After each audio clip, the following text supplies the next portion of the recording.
Good afternoon. It's Wednesday, the 17th of August, 2016, just after 1 o'clock. Welcome to UK Column News. I'm your host, Brian Gerrish. With me in the studio, Mike Robinson. Well, apparently the weather is a bit iffy. That's the best we can report. That's from comments that have come into our chat box.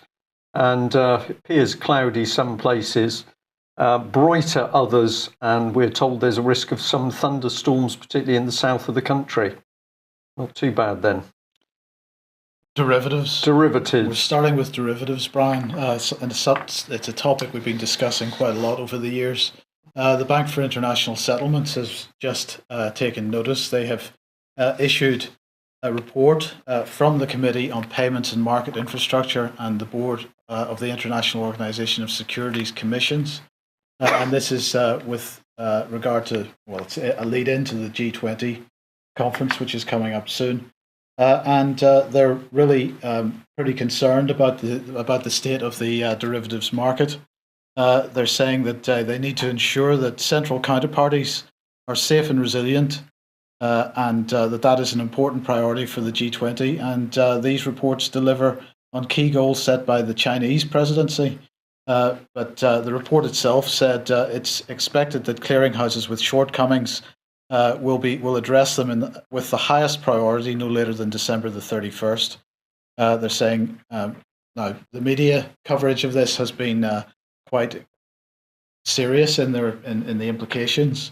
The Wall Street Journal said that clearinghouses still have shortcomings in their risk management and recovery processes, which could have market-wide ramifications in the case of default.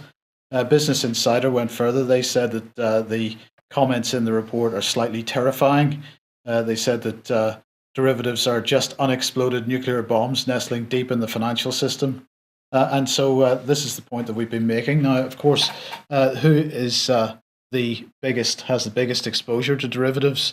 It is none other than Deutsche Bank. And they expressed yesterday warning of another potential Eurozone crisis, Deutsche Bank at frightening levels of weakness. So we're getting the message here. As I say, Deutsche Bank, the greatest exposure to derivatives, and to quote the Express, they say you can almost cut the fear with a knife, even though, or perhaps because, no one outside of Germany's largest bank really knows what's happening at the Deutsche Bank, and not knowing spreads fear.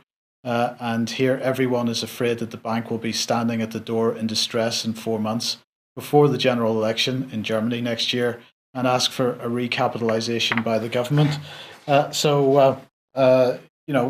A reflection in the media and now from the Bank for International Settlements of the real state of the financial system. Sorry to interject there, Mike, what a wonderful business that you can run a business into the ground, into technically receivership. And what do? You simply turn up at the government's door and say, we'd like another handout of public money to help us? Well, that's absolutely right. And of course, the banks have been operating technically bankrupt for a number of years now. The real hint that something is wrong came while I was away on my holiday there, because the Italian banks, there was a bit of a problem there, and the other banks, including Deutsche Bank, used their own money to bail out the Italian banks. Now, as I saw somebody suggesting that this was like the vampire giving their own blood to other vampires, and of course it doesn't work, does it? So what has Lord Rothschild got to say on this? Well, here he is. He says the 6 months under review. His company has just produced a new report. 6 months under review have seen central bankers continuing what is surely the greatest experiment in monetary policy in the history of the world. And if I may, Mike, firstly, they talk about derivatives from what you've said, as though derivatives are something new. We've suddenly discovered that they're poisonous, but operating for years and years and years. And the other thing, which I'll just drift in because we're going to mention it later in the news, is that, of course, Deutsche Bank was the big funder of political charity Common Purpose and was feted by the charity as an upstanding role model, particularly for young people. So interesting to see that it's Deutsche Bank that's in deep trouble. I think they're all in deep trouble. It's just in the deepest. But Rothschild this was a report from Rothschild's Investment Trust. And he was saying, he went on to say, we are therefore in uncharted waters, and it is impossible to predict the unintended consequences of very low interest rates, with some 30% of global government debt at negative yields, combined with quantitative easing on a massive scale. To date, at least in the stock markets, the policy has been successful, with markets near their highs, while volatility on the whole has remained low. Nearly all classes of investment have been boosted by the rising monetary tide. Meanwhile, growth remains anemic, with weak demand and deflation in parts of the developed world. And he goes on to discuss the various risks. At the end of the day, any suggestion that this is unintended consequences, I believe, is nonsense. Rothschild, in particular, knows exactly what's going on in the financial system. They know what's needed to fix it, and that is to break up the banks, to separate the banks, Glass-Steagall style. They know what's needed. They're fighting against it tooth and nail. So this is not about unintended consequences. And just finally on this, I would just say, if anybody in the media, when this crash comes, as it is going to, if anybody in the media suggests for 1 second that they weren't warned about it, well, Rothschild himself is warning about it today. So they can't pull that one off this time. But I'm sure they will. They'll try. Another great financier, George Soros. We mentioned this on Monday that there has been a leak published by DC Leaks of the Open Society, thousands of documents from the Open Society Foundation. Now, of course, many people have been suggesting for a long time that George Soros has been at the center of world events and manipulating world events through the Open Society Foundation. So let's just have a look because a couple of days have gone past.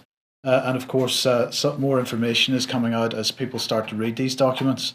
This is an Australian news outlet saying one email chain shows that Soros in 2011 personally wrote to the then Secretary of State Hillary Clinton, urging intervention in Albania's political unrest. Within days, an envoy he recommended was dispatched to the region. They go on to say that other documents reportedly detail funding from various grassroots organizations that were loosely linked to the 2014 unrest in Ferguson, Missouri. Now, of course, anybody in the alternative media that was suggesting that Soros was involved in the Ferguson unrest was immediately called a conspiracy theorist. And in other places, they also mention that the refugee crisis, this is a quote from the documents, the refugee crisis means new opportunities for Soros organizations to influence immigration policies on a global scale. So the documents clearly showing that Soros is involved in this type of activity. Nonetheless, if you have a look at the Independent today, they are absolutely labeling anybody that's looking at these documents a conspiracy theorist and an anti-Semite as well. Good sign that they're very worried about the content of those documents, Mike. The moment the theory element comes in, what we're really looking at is a criminal conspiracy. That is what it is. The moment you see the theory strapped on the end of it, that is the establishment saying that they're very frightened about what's happening and the ability for people to see through it, which is an encouraging thing, I think. Right. So let's just remind ourselves what type of person George Soros is. Because, of course, he was distributing letters to he's Jewish himself, to other Hungarian Jewish families during the Second World War from the Nazis. These were basically their deportation notices. And when he was on CBS on 60 Minutes in 1998, this is just a quote from that, he was interviewed by Steve Croft. Steve Croft said, "And you watched lots of people get shipped off to the death camps." And he said, right, I was 14 years old, and I would say that's when my character was made. So he called that the happiest time of his life, working for the Nazis. I think it was the foreword to his father's autobiography, and he said, it's a sacrilegious thing to say, but these 10 months, referring to the Nazi occupation, were the happiest times of my life. We led an adventurous life, and we had fun together. So that's just, an impression of what this man represents, and so he has no concerns about involving himself at the highest geopolitical level, and he doesn't care too much how many people die as a consequence. No, and of course we keep pushing home to the fact that his hand and certainly his money is behind so many of the non-governmental organisations that you see stirring up trouble around the world. And if it's subversion, if it's revolution, colour revolutions, evidence for Soros's hand is growing and growing. And I think it's got to be pretty significant that Putin has identified him as an undesirable and doesn't want him near the country. But you mentioned in there Hillary Clinton, and the Hillary Clinton-Soros relationship is, of course, an interesting one. Now, I touched on this yesterday. I'm going to come back onto it. And this is the state of Hillary Clinton's health. Now, this is a very, very interesting article from Global Research. Hillary Clinton medical records leaked, dementia, seizures and blackouts. Now, the first thing I'm going to say is, quite rightly, at the bottom of this article, it says, the article below should be read with caution.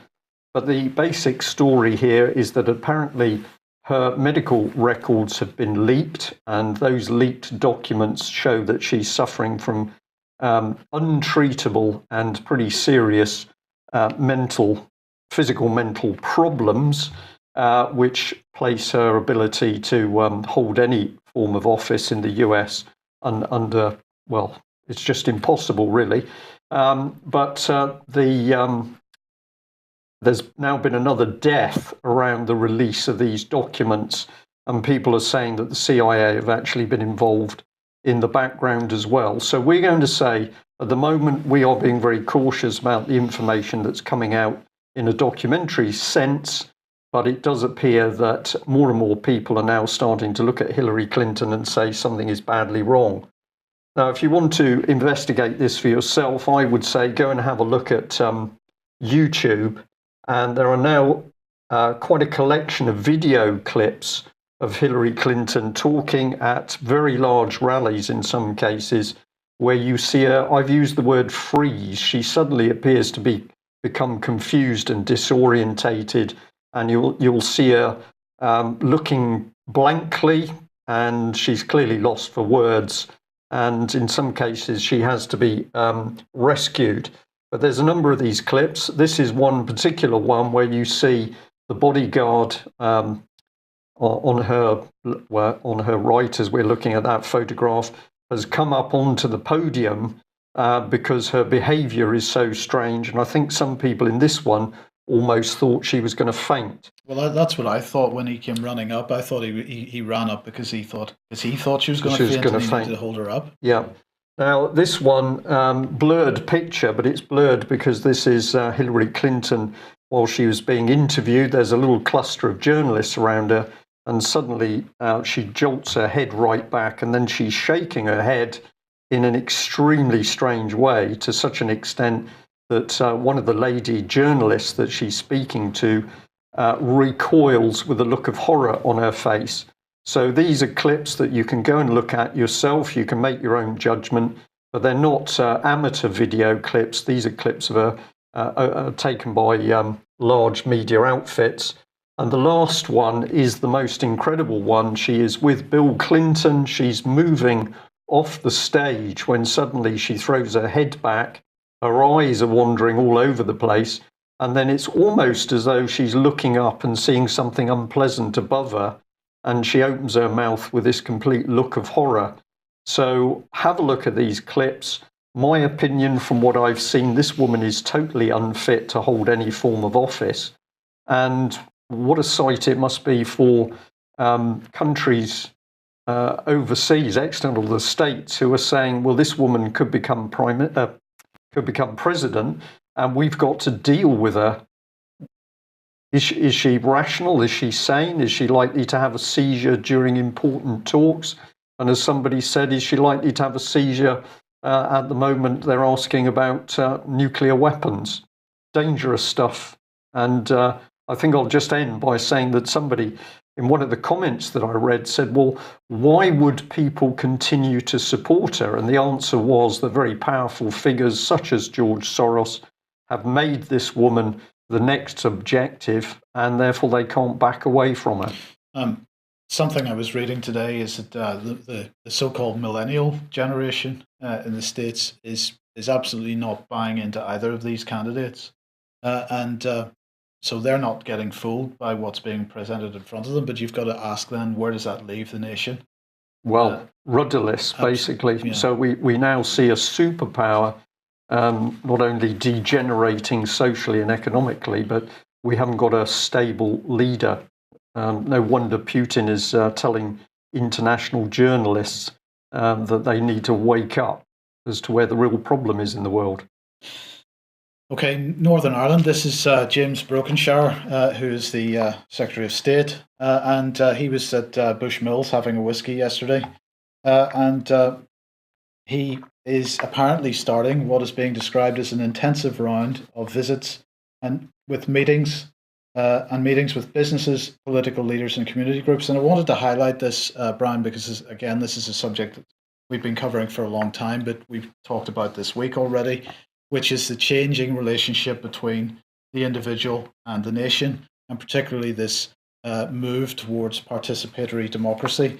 Because the first line of the press release that goes with this visit to Northern Ireland is, it's talking about meetings with businesses, political leaders, and community groups. He's not going to meet with individuals. It goes on to say, championing Northern Ireland's interests will be the priority of the Secretary of State for Northern Ireland, James Brokenshire, this month, as he carries out an extensive round of visits and meetings with business, political leaders, and community groups. And as you can see there, he said, we all want to make a success of the decision by the people of the UK to leave the EU, and I want to get alongside people to hear what they think on behalf of the UK government. I'm determined we prepare together for the challenge ahead. Now, I just wanted to make a couple of points about this. Hillary Clinton, who we've just mentioned, she was talking about back in 2012 when Egypt was going through some problems. The quote was that she said that Egypt at that time should move towards participatory government, and she said that the Egyptian establishment should make sure there's no vacuum in this process of transition. So participatory democracy is a transition process for Egypt, is what she was saying. This, of course, is the form of governance which is preferred by the globalists, by the corporations, by the United Nations and the EU and organizations like this.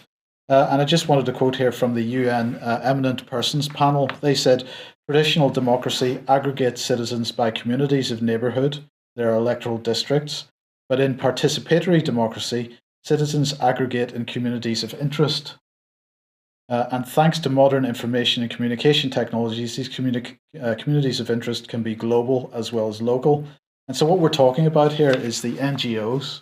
We're back into Soros again. So what we're seeing is George Soros not only spending money on NGOs right around the world, but those NGOs then having direct lines of communication into government. And just again from 2012, because it was just the quote I had to hand, I want to highlight something from Hansard.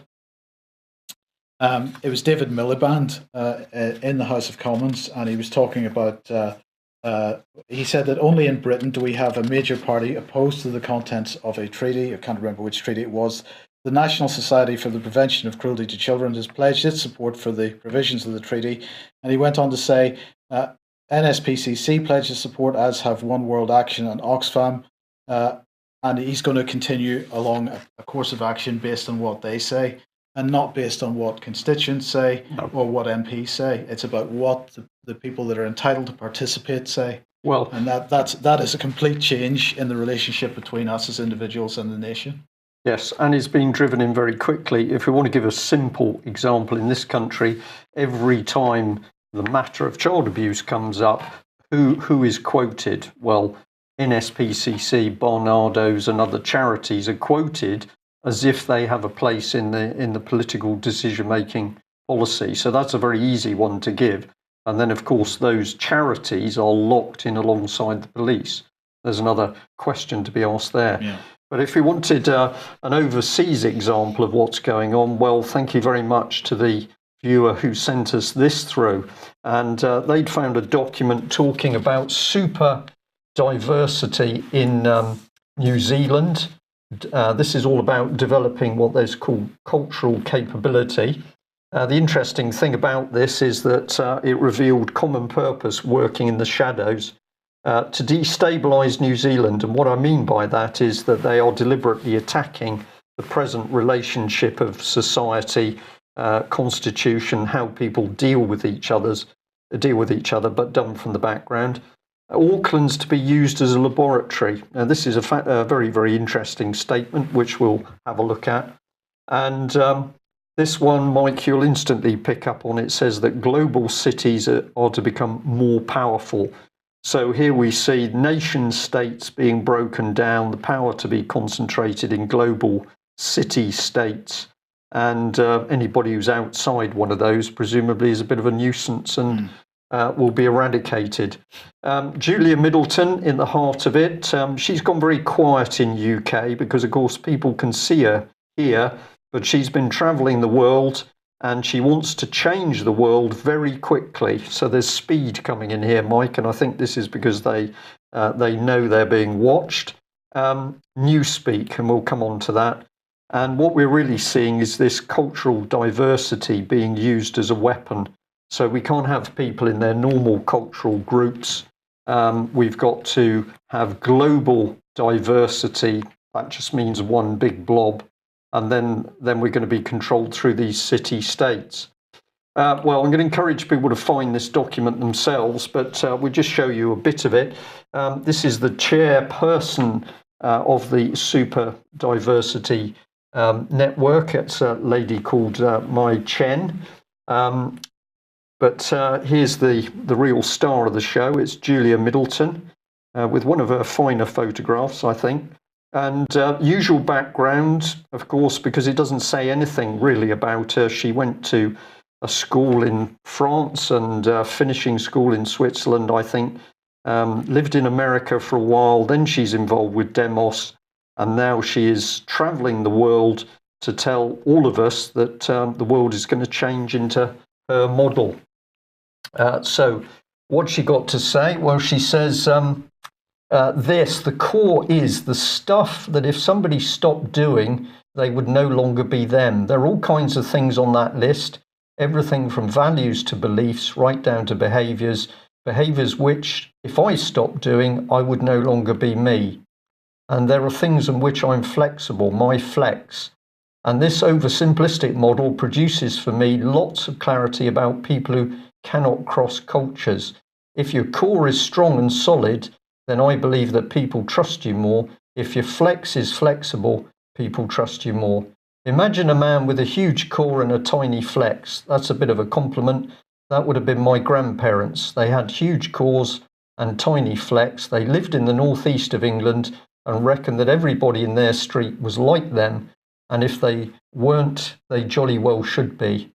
And now imagine a man with a tiny core and a huge flex. That was my first boss. He was a salesman, and I was watching him thinking, is there anything he wouldn't say for a sale? So I hope our audience today understands what Ms. Middleton is getting at there. But one of the things she is definitely putting across is that if you hold any of the values which would have been core values in Britain, going back into whatever we want to do, 1930s, 40s, 50s, those are not the values that Julia Middleton wants. So we're going to get rid of family-type communities. We're going to get rid of people who had basic beliefs on hard work, honesty, trust, openness, and it's going to be replaced by big men with little flexes. Do you think she's okay, Mike, or do you think this lady's got some issues? I think she's got some issues. She's got some issues. Well, let's move on through because, of course, this is where New Zealand is going to go. So a summary of the forum here. We're saying that New Zealand's population is super diverse. It's got 160 languages, 230 ethnicities. Tricky one to say that, I'm sorry. And they're very pleased about this, that New Zealand isn't a single culture or a few cultures. It's becoming very multicultural. And here it is. As globalization continues, cities will increasingly become the meeting places of the world's population. And if we go down to the bottom, one of the ideas from the morning session is that Auckland, being a relatively compact city and the fourth most super diverse in the world in terms of incoming migrants, is something of a consumer laboratory in which the consumption habits of the changing world can be tested and the approaches pioneered. So people regarded as lab rats Yes. by the common purpose future leaders. These are very, very dangerous individuals, and this is driven right into the heart of society in New Zealand with the support of the local councils. If anybody hasn't seen it yet, get onto the UK Column website and look at the article. Just a few quotes I put together from or pulled out of some books by Bertrand Russell, and you'll get an idea of where this is coming from. Indeed. Well, before we just leave it, let's make sure we know exactly where Julia Middleton is going, because she's interested in CQ, the set of skills that enables a person to operate and thrive across cultural borders. So CQ is cultural quotient.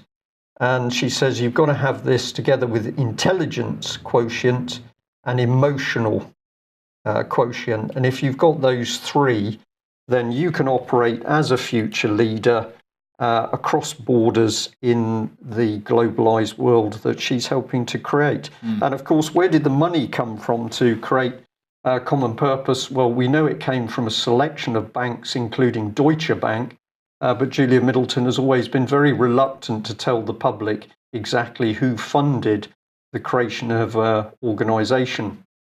And we'll remind people, of course, that it was common purpose that was heavily involved with the Tory government, with Francis Maude. So we had the Cabinet Office falsifying documents to cover up common purpose insider dealings. We had Sir David Bell, the chairman then of Common Purpose, was present in meetings at which his charity was going to get nice little deals, no conflict of interest declared, of course. And then we had emails between Julia and the Cabinet Office, which he signed Love Julia. And the plans were that CP was going to train the top 200 civil servants. And I'm pretty sure that's happened, Mike, because we are now seeing civil service policy basically progress this move towards participatory democracy and, of course, the power of city states and city mayors. If you're going to do this, you need to control the media. So stay with us. All we're going to do is just remind you that it was common purpose, of course, that kicked off the crude attempt of Lord Leveson to take control of press and media for the government. And here in the bottom corner, we've got the origins of common purpose linked, as I've said, with very big money, Deutsche Bank and Demos. What do we call that? Cultural Marxist organisation, I think, Mike. So that led through to Common Purpose and the Media Standards Trust and ultimately Lord Leveson. But we can also say what's happened since Leveson, because all the work of those common purpose teams have now unleashed this very complex situation where many people in the mainstream media are frightened to do any investigative journalism because they might be regulated, and that regulation will, of course, have come from common purpose. It's interesting that you mentioned Leveson because, of course, one of the things which started that whole process was the alleged hacking of a voicemail on Millie Downer's phone. Yeah. Well, one of the people that was investigated by the Independent Police Complaints Commission was Detective Superintendent Maria Woodall. She apparently is beginning a pilot scheme to be run by the City of London Police, and they're going to use private law firms operating for profit in order to allegedly tackle online crime and fraud cases. So what the quote here that I've got, she says, in certain complex cases, it's not always possible for law enforcement to bring a case to a level where it would be possible to restrain assets under the Proceeds of Crime Act. With a lower standard of proof required in the civil recovery of assets, officers hope that it will make the process much faster and it will mean assets are more likely to be seized before criminals have a chance to move or dissipate them. So the key point is here, she is aiming for a lower burden of proof. There'll be no proper police investigation if City of London police decide that you're a target and they decide that you're a criminal, in inverted commas. They're going to employ a private law firm to take you to court in an attempt to seize your assets without the necessary burden of proof required to demonstrate that you're a criminal in the first place. That is incompatible with the Proceeds of Crime Act. It's incompatible with the law. But it's totally compatible if we've got a criminal outfit running the country and certainly running the City of London. Absolutely. So frightening stuff, particularly seen against the background of this one here. This is a report from the Birmingham Mail, and it says that dozens of West Midlands police officers have been avoiding disciplinary action by retiring. Now, this is a subject that's been talked about before, but this paper has done some work, so they've got some good statistics showing a breakdown in the number of police and their ranks that have said, well, they're facing disciplinary and usually criminal charges. So what do? You retire and the problem goes away. Well, let's bring in the sad death of Dalian Atkinson that you mentioned, Mike, as a result of him being tasered by the police. The BBC reporting an eyewitness here. And what does this lady say? Paula Quinn, who lives in a first floor flat near the Atkinson property in Trent, said they were shouting and kicking so much, all I could hear were the boots hitting him. And they is the police. They is the police, yeah.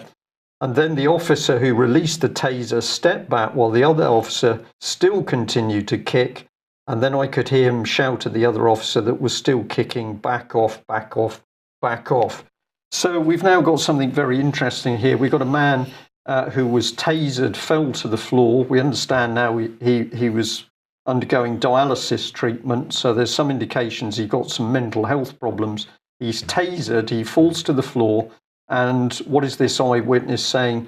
That he was then being repeatedly kicked before he was tasered at least two or three more times. So this is Britain's police forces out of control. And if you accept that that is true, then we have to say, how has this situation arisen? It can only have come through the selection, the recruitment of the wrong type of police, followed by the wrong type of training. And of course, one of the factors that's come into police training over relatively recent years is the use of NLP, neuro-linguistic programming, if anybody's unaware of what that is. So let's have a look at our Prime Minister and, of course, former Home Secretary responsible for all this, speaking at the time of some changes to the law, which meant that the police couldn't simply bail out. So this was January 2015. She said the ability of officers to avoid potential dismissal by resigning or retiring is an unacceptable situation. Direct damage has been done to public confidence by cases in which officers escape justice by resigning or retiring when they might have been dismissed. And we just like to say, well, let's remember that this is the same Ms. May who has absolutely failed to give any support to a Met policeman who stayed in his job and took huge personal risks in order to blow the whistle on the cover-up of vicious child abuse in London. These people are becoming just disgusting, Mike. I lost for words, but the hypocrisy is appalling. And we better bring in our very own MP responsible for policing, Mr. Lewis, because it's now 20 days since we emailed him asking him what support he was going to give to the Metropolitan Police whistleblower, and 20 days of stunning silence from this gentleman. So if any viewers or listeners think that they'd like to make contact with Mr. Lewis to see whether, well, he may be on holiday, of course, he may be on his holes, but if you'd like to contact his office and ask why he's made no statement, we'd be very interested in the response. And if you've been wondering why it's been so difficult for Prime Minister May to get a child abuse inquiry going, well, then here's part of the answer. An excellent article in the Register. Encourage you to read it. but apparently it's because they've had trouble setting up an IT system, Mike. As you can imagine, to investigate child abuse, you need to have an IT system. So they've spent £275,000 with a company called Northgate Public Services. They said they were going to pull out, and then I think they said, please don't. But it says that this is the inquiry, are currently in discussion with another potential supplier about providing a system. So apparently it's so difficult to investigate child abuse, and it's so difficult to get a little database set up, Mike. How long has this inquiry been running now? I think it's 2 years, effectively, close to 2 years. It's 2 years, and all the time that they were faffing about trying to find a chairperson, they couldn't have been in the meantime organising an IT system. It was too difficult for them. And presumably, as somebody has said, this is why the Home Office was unable to access the audio file of the policeman talking about the cover-up. And then when we provided an audio file direct to the Home Office, apparently they still couldn't open it. This is amazing for a government that's talking about IT in government. Because MP3 is a practically unknown audio standard, and nobody can read that at all. Well, apparently not the Home Office. I think I'm right in saying the Home Office employs 15,000 people or close to. So a little bit sad, or else this is a scam to make sure there is no child abuse inquiry. If you're interested in the company they used, this is from their website, of course. So it's Northgate Public Services, where they boast of boosting government. No, rebooting. Oh, rebooting. Yes, they're going to reboot government. As in kick into touch. No, they're going to reboot government. So they're going to restart the interface with government. And if you think that's interesting, well, they're truly innovative. They're making a real difference to people's lives. But I noticed that they're doing it by drawing that by hand. Shouldn't they have a computer producing that image, Mike? Maybe this is why they can't provide one to the inquiry. There we are. Well, rest assured, everything's okay. The British government fully involved in criminal activity and so desperate to cover up the child abuse. We've had a little IT problem. Right. Russia, war, stuff like this. This is Stimson, the think tank, and they issued a report a couple of days ago calling for the US to get their tactical nuclear weapons out of Europe and really sort of take a step back from modernizing the B-61. So, you know, they're saying we recommend that the US forgo the procurement of B-61s intended for delivery by fighter aircraft and remove the weapons from Europe immediately. This would save approximately $3.7 billion from the budget and just over $6 billion during the lifetime of the program, resources that could be used more productively to strengthen conventional forces. And they say during the failed coup attempt in Turkey in July, part of the base was cut off. They're talking about the Incirlik air base in Turkey. Part of the base was cut off, and the Turkish government prohibited US aircraft from flying in or out. Eventually, the base commander was arrested and implicated in the coup planning. And they said whether the US could have maintained control of the weapons in the event of a protracted civil conflict in Turkey is an unanswerable question. So they're absolutely calling for these weapons to be removed from Europe and particularly from Turkey. Any thoughts? Well, just fascinating because I know what's coming up next, and when you see the two together, there's some. Somebody in the chat box has said that watching life at the moment in these areas is like watching a film, Die Hard or something. Yeah. And I think this is part of the problem with the American administration. One is we've got a lady who appears to be seriously ill being put forward as the next president, and we've got senior American military people thinking that they're part of Top Gun. And I think what you're now going to talk about says that something is changing very quickly. Right. So now Russia has not had a permanent base in the Mediterranean for a long time. And this is a report in the Duran, great website. Do have a look at it.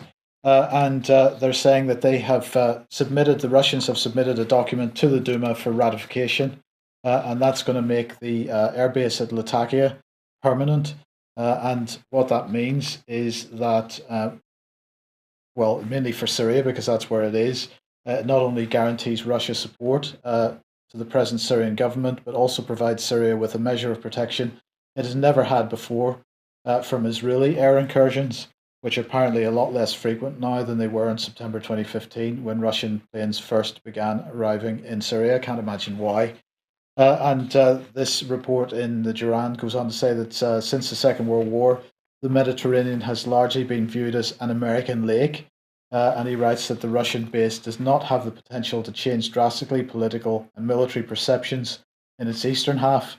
There's now the prospect of Russian fighters flying over the eastern Mediterranean on regular patrols, monitoring US warships and aircraft in the area, and making Russia's presence felt in an area which has never been felt before. By establishing a permanent base there, Russia has just raised the stakes, a fact that undoubtedly explains the intensity in the Syrian conflict. So, what's your view of that? And well, I think this is a powerful move, Mike. There's no doubt about it that the Russians are now saying, well, you've pushed us to the wall, and we're not going to be bullied into the corner anymore. So they're now starting to flex their muscles, and the assets that they've got, particularly if they can produce air cover over the eastern part of the Mediterranean, is going to make a huge difference. Because, as it said, Mediterranean used to be regarded as a bit of a NATO lake. Do what you like, particularly with Israel at the eastern end. Now, all of a sudden, Israel is going to be, what's the word? She's going to have to pay attention to that Russian presence. Yes. I'm going to talk about China for a couple of minutes, and I really sort of just want to highlight China's strategic approach at the moment. Now, of course, the news yesterday was that China has launched this so-called quantum satellite, which is allegedly going to enable hack-proof communications if it works. So what this article in Engadget is saying is if someone tries to intercept some of the quantum transmissions when it's being transmitted by touching it, they make it burst, the quantum particles. Scientists from the US, now this is the key point, scientists from the US, Japan, Canada, and various parts of Europe have been pushing for the development of their own quantum communication system. Unfortunately, their countries' governments haven't been as willing to invest in the development of the technology. And frankly, our governments aren't willing to invest in anything much at the moment. China, within the scope of the current global financial collapse, is just pushing ahead with real development in many, many ways. And you've got to ask the question, Brian, where is the West going to be in 20 years' time? Because we're absolutely losing. Well, this is stuff, Mike, which I don't think you can ever afford to get behind in the race, because if you get behind in the race, once you're behind, you're never going to move up front again. But your point is quite right, that whether it's UK, well, particularly UK, the government has made sure that our skills base in the high-level technology has just been wiped out constantly.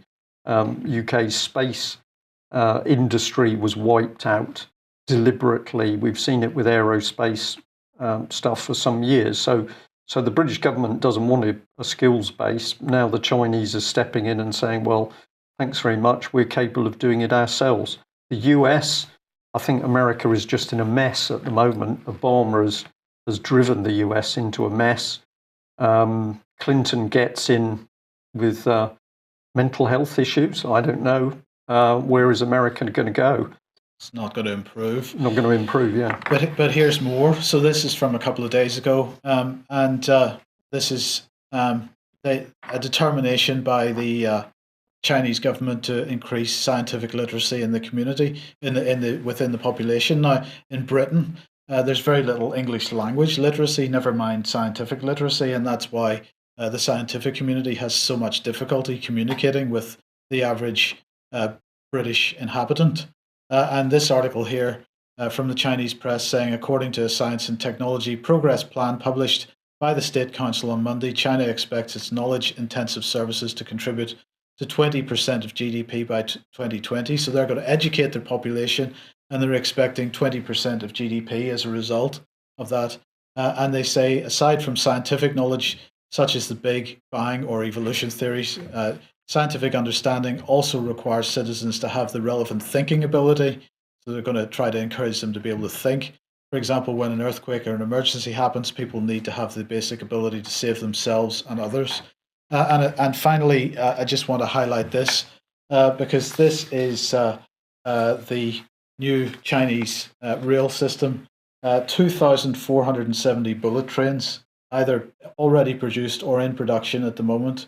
12,000 miles rather, 19,000 kilometers of fast railways. Now, of course, China, a huge country, but nonetheless, if you contrast that with the two articles on the right there from the Yorkshire Post and the Camden New Journal, where we are not only not building bullet trains, but we cannot get any kind of high-speed rail in this country at all. We refuse to invest in it properly. We're making it unpopular by trying to drive it through people's homes. The Chinese just moving ahead with infrastructure left, right, and center, and development of their people, and we're just allowing our people. Well, the No Child Left Behind policy guarantees that our people, nobody ever gets ahead as a result, and we are always aiming for the lowest common denominator. This is deliberate policy, Mike, which with hindsight now we can look back through successive governments, and it doesn't matter whether they were Labour or Conservative. You can see this damaging policy constantly coming through. And I've got to say, at the back of my mind, there's also Mr. Beeching and his cuts of the railways in 1963, where you said that an absolutely fantastic network of rail, they couldn't be bothered to spend any money on it to upgrade the areas that were needed. It was all cuts. And of course, ultimately, that stopped the feed into the main rail networks. So a lot of people pointed a finger at Beeching and said that that man was brought in order to destroy Britain's rail industry. And it goes on everywhere we look at. We weren't always this negative, Brian, because in the past, of course, when the rail network was being developed in the first place, communities were dying for a branch line because they knew it represented economic development. And the technology was also exported overseas. And Indian railways, for example, built on a lot of the original British infrastructure. We weren't negative. What's happened is that we have now got a society, a class of people governing the country who are simply anti this nation state. They do not believe in Britain or British values. They're not interested in ordinary people. These are the future leaders. This is what's so dangerous about political charity, common purpose. And Blair said it in his year 2000, I think it was. We've commented on this before, when he said in the future people will be appointed into positions of power. They're not going to be elected. So these are very, very dangerous individuals because they hate everything about this country. Well, on that unhappy note, but if we don't understand the problem, we can't deal with it. We'll just say that we've got a meeting tonight in Plymouth at the George Hotel. So if you're local or you can drive to come and join us, we'd love to see you there. Thank you for that. Also, I've been corrected over the T-shirts because apparently I had a bit of man colour blindness because what I thought were grey were actually blue. Is that right? Have you actually looked at them? What colour are they? They're navy blue. Navy blue, apparently. That's pretty similar to grey in my book anyway. And so those T-shirts are available. They are very stylish. So if you haven't got one yet, perhaps you consider putting in an order. We've got some exciting new pens arriving at some stage in the future. So those are biros plus a stylus with the UK column logo on it. And if you haven't got one of these excellent items, please consider putting in an order because every little bit helps us. Okay, that's it for today. Don't get too gloomy. Get out speaking to people and do put your head above the parapet and challenge some of these future leaders that are causing such trouble in this country. And if you can, drop Mr. Lewis, the policing officer, a line. We'd be most grateful. polite as always. Thanks very much for joining us. We'll be back same time tomorrow. Bye-bye. All right.